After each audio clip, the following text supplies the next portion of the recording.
kamoto, and welcome sa ating bagong channel. So ngayon, dahil first video natin to, so nag-decide ako mag-ride mula SM Bacoor, paikot ng Tagaytay, then papuntang Nasugbu, Cabian Tunnel. So dito tayo ngayon sa SM Bacoor. So yan, as you can see, ang starting point natin. So dahil first video natin to, yun ang una nating pupuntahan at gagalaan. Although hindi ko first time na makarating doon. So pupunta tayo doon para makaikot ulit tayo. So ang tema ng video natin is pupunta natin yung mga magagandang pasyalan dito sa buong Cavite. At pag nagka-budget na tayo is sa iba't ibang lugar naman. So yan, stay tuned kayo. So medyo naninibago tayo. Hindi na natin patatagalin to. Takbo na tayo, guys.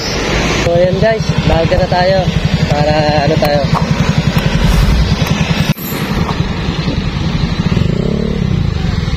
So let's go.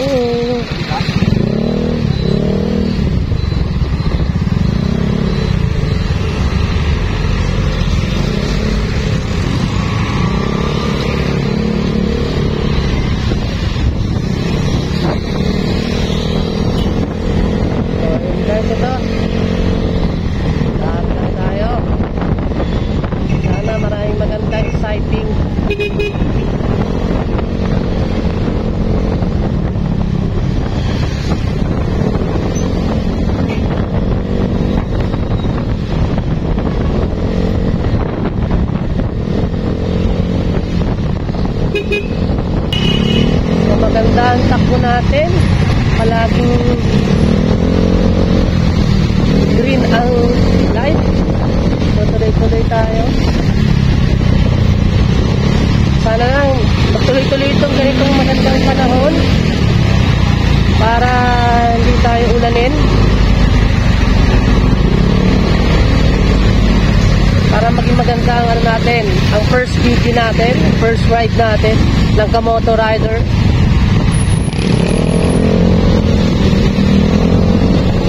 So guys, please don't forget to subscribe nga pala. Support nyo naman ako sa aking bagong channel.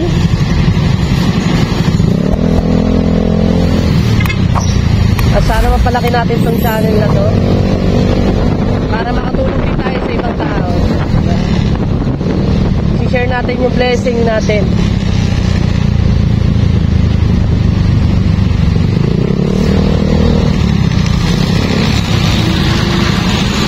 So ayan guys, dahil traffic, sakto madadaanan natin yung pinagkatrabahuan ko, pakita ko sa inyo. So ayan na, stay tuned kayo, pakita ko sa inyo. Ayun hanggang isa.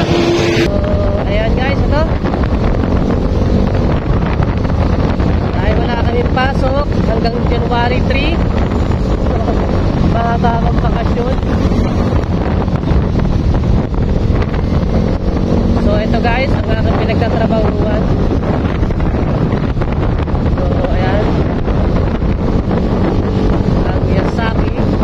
Manufacturing.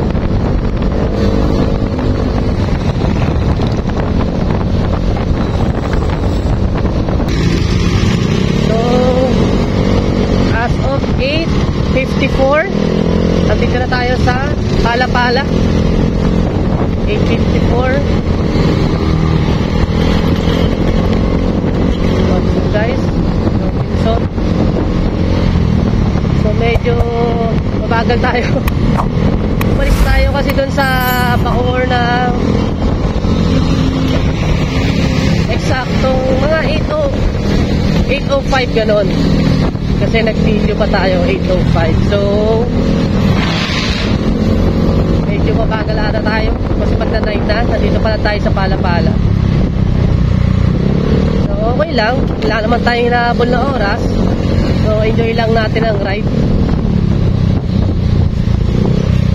Next time, medyo aga-agahan natin ang takbo.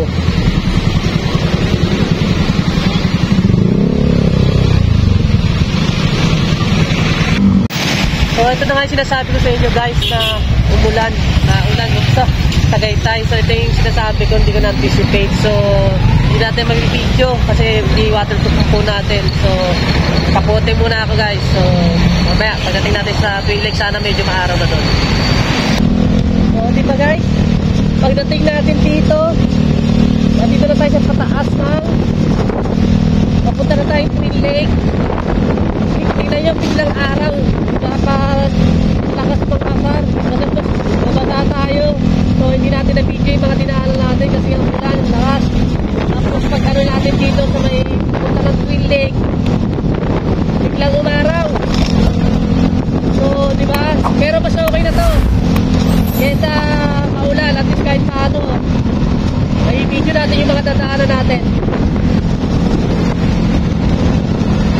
So stay tuned kayo, drive safe muna tayo. So yan. So medyo maganda siguro kung stop muna tayo saglit para makatingin tayo saglit. So, para mapakita nyo ang lugar.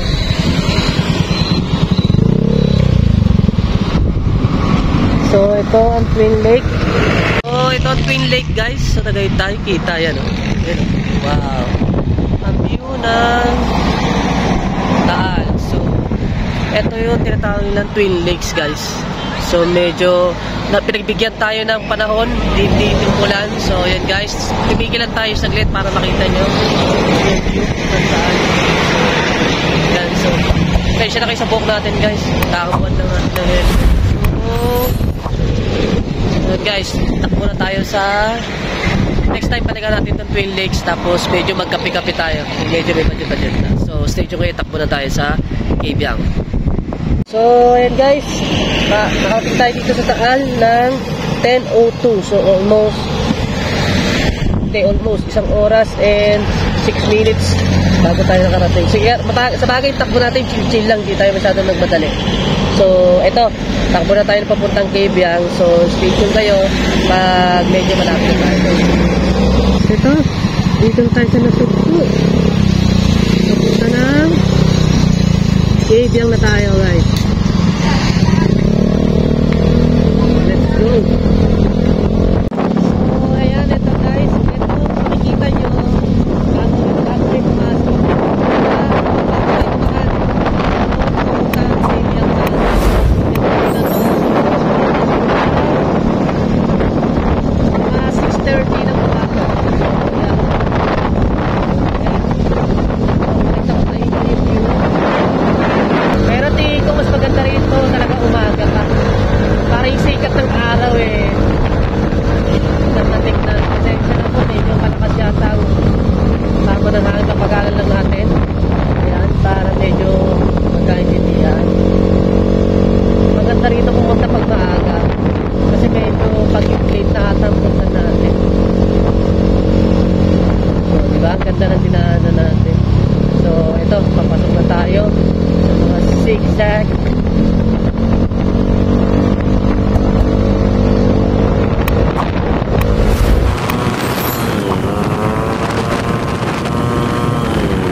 ayan guys, ito, tigil tayo konti. So, ayan yung tunnel guys. Papasukin natin. Pansin yung dami. Maingay. So, sigurado may mga motor na doon sa kabila. Marami na nakatenga doon. So, dadaanan natin to para makita nyo na pag dumaan ka dyan daw is kailangan magbusina ka para magbigay galang. So, stay tuned kayo. Daanan natin yan.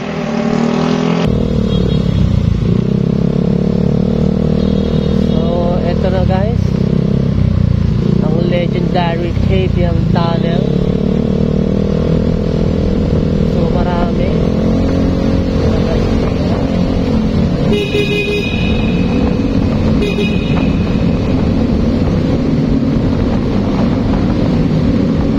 Hindi ko alam kung kita nyo guys ha, pero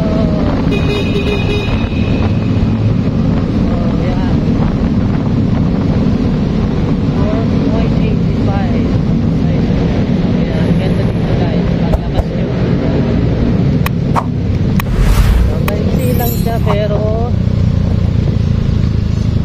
ang daming pupunta rito guys.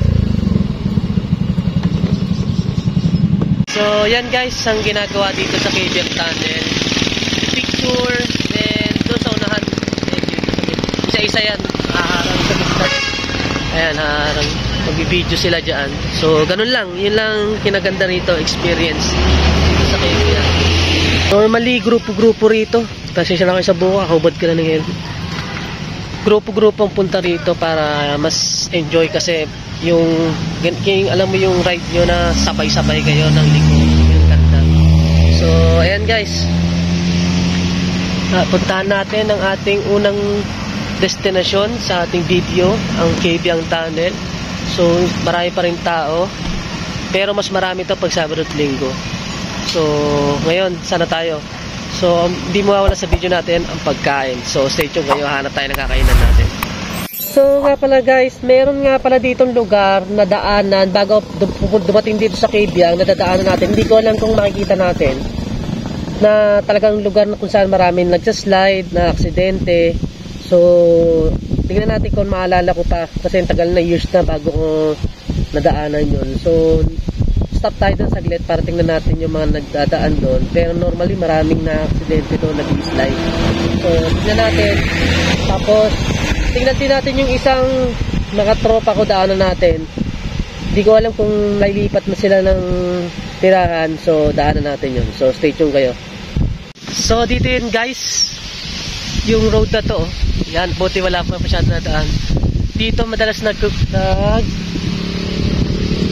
nagkakaroon ng aksidente kasi yung pagka-curve nitong daanan na to, ayan, masyado siyang masyado siyang paganon, parang payu ganon. So maraming nagkakamali dito ng liko. So yan, dito nangyayari mostly yung aksidente, nag-overshoot sila dito. So dati, yung last video ko dati dito is mga 5 ata. Isipin mo yun, ganun karami. So, tingnan natin kung may mga sasaksihan tayo kahit saglit dito. So, tingnan natin, tabayanan natin, ha? Bago tayo kumain. So, ayan guys. So, hindi naman, buti na lang, wala na aksidente. So, ngayon, konti lang dumadaan kasi nga weekdays. So, normally talaga maganda kumuha ng video dito mga Sabado o Linggo. Kasi, tawag doon maraming dumadaan. So, ayan. Ngayon, paunti-unti lang. So, ngayon, try natin daan yung isa, yung mga tropa. Hindi ko alam kung nandun pa sila. Kasi nga, nung huling punta ko is parang nililikas na sila. So, ayun guys. So, stay tuned kayo. Tingnan natin. Pag wala, diretso na tayo ng kain natin. So, stay tuned kayo. Guys, yung sinasabi ko sa inyo, yung mga tropa ko, ayun, no? Kita nyo ba? Ayan sila. Ayan. Ayan. Kaya lang bawal daw silang bigyan ng pagkain. Ayan, so ayan guys. So akala ko hindi natin makikita. So ayan sila. Kita nyo. So marami yan dito dati. Pero nung huling punta ko, sabi is ililikas na daw. So ayan sila. Dati kaya ako sila na-discover kasi nga tumambay ako dito.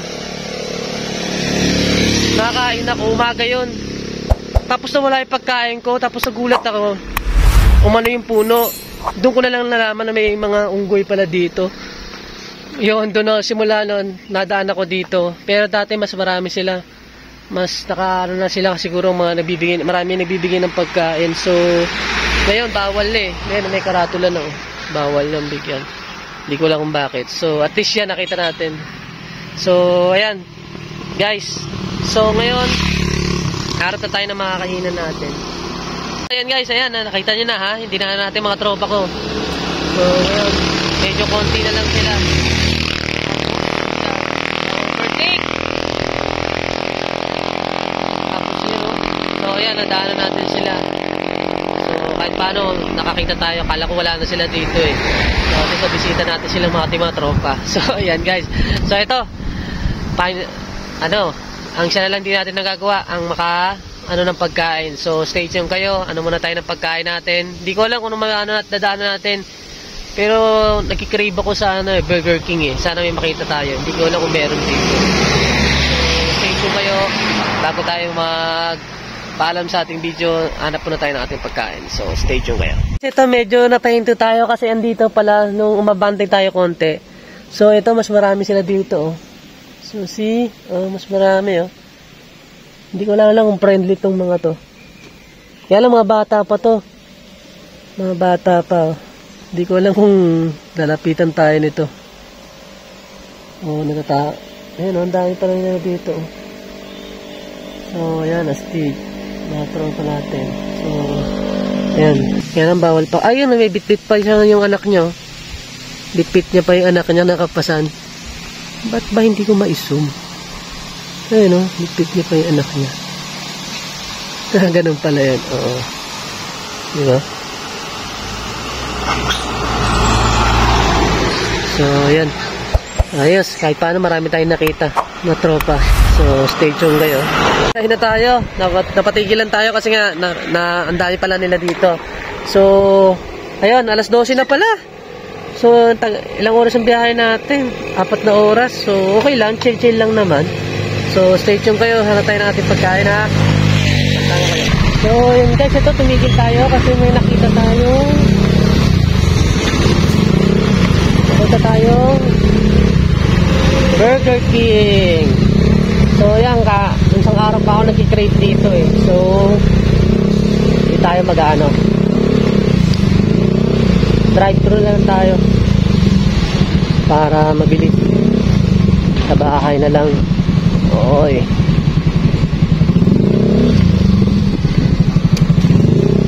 Kala ko walang madadaanan. Whopper welcome! Win the wheels! Manalo ng 4 territory for every 400 pesos order through GCash. May I take your order, please? Hello? Hi po, good afternoon. Isang junior Whopper nga po. Large fries, large coke na, sir? Regular lang po. Coke Zero pwede? Sige po. Okay. Any additional, sir? Wala na po. Okay po, next window po. Thank you. Okay, thank you. So, ayan. Thank you. 159. 159, sorry. Paano ko lang? Taas pala sila. So, ayan guys, ito. Okay na, tumabi lang tayo ng konti. Kasi, para maano natin to. Ito, yan, finally. Ayan. Nasunod natin yung trading natin ngayong araw na to. At syempre, itong natin ang mga kain. So, sa bahay na natin kakainin to para medyo ma-enjoy natin ng maayos. Mahirap dito dun eh. So, ngayon guys, papasalamat lang ako guys sa mga nanood sa video natin ito. Sa first video natin ito. Sana po narinig nyo ako kasi medyo nandun tayo sa kalsada. Sana po masuportahan nyo sa aking bagong channel, ang Moto Riders. So yun, medyo natin bago tayo. So salamat po. Sana po please don't forget to subscribe and click na notification bell para tigil kayo sa aking mga bagong videos ng Moto Riders. So salamat po. Sana po mag-enjoy kayo at sana po maabangan nyo yung mga susunod pa natin video ng mga gagalaan ng Moto Riders. So stay tuned po. Salamat po.